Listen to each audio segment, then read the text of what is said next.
Po gjithë operacioni kryhet përsëri nga DL-ja, thonë ata. Do ta shikojmë nëse ajo çfarë kanë bërë ata është në përputhje me kontratën apo është në shkelje të kontratës. Ajo çfarë ka rëndësi në fakt, nëse është apo jo?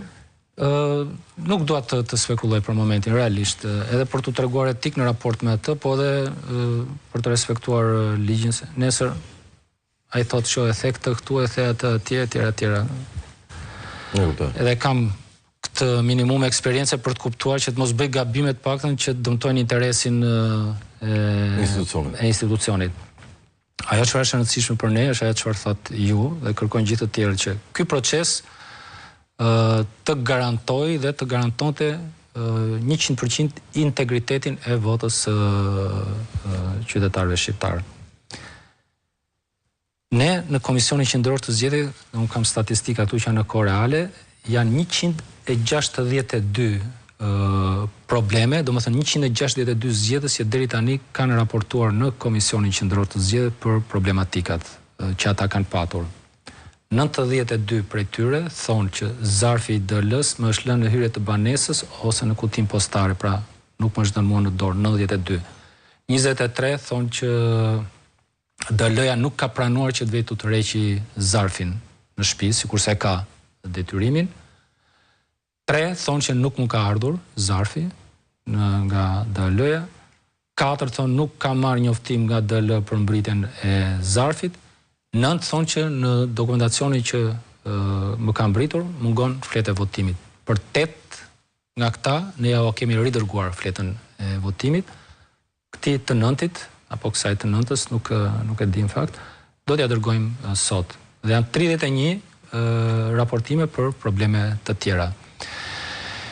E kuptoj që sepse kanë bërë këtë diskutim me përfaqësues të partive të ndryshme politike, jo vetëm të opozitës, sepse ka ankesa që vijnë nga i gjithë spektri politik, që thonë shoh se po ta shikosh këtë tek Facebooku, ky ka dalë kjo, e keni parë këtë tek ky portal, i vetmi mekanizëm i cili për ne ligjërisht qëndron dhe do na vendosi në atë pozitë që duhet na vendosi përballë kontraktorit është raportimet që vinë këtu. Sepse këto raportime bëhen nëpërmjet platformës PER dhe ne kuptojmë që vërtet është Flavio që po ankohet, apo është Iliriani, apo është dikush tjetër. Dgjoj, nëse DL-ja nën kontrakton shërbimin dhe nuk e ka këtë marrëveshje dhe ju e kemi konstatuar, ju e kam konstatuar unë, por nuk ta kanë konstatuar votuesit. Shkelje pavarësisht se kush e konstaton.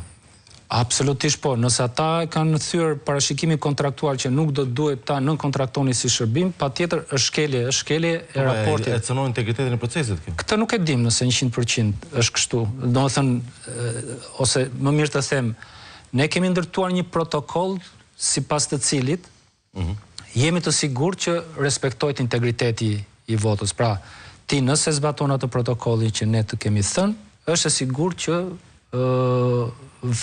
nuk është cënuar integriteti. Por jo domosdoshmërisht edhe pa respektuar këtë protokoll, integriteti i votës mund të jetë cënuar.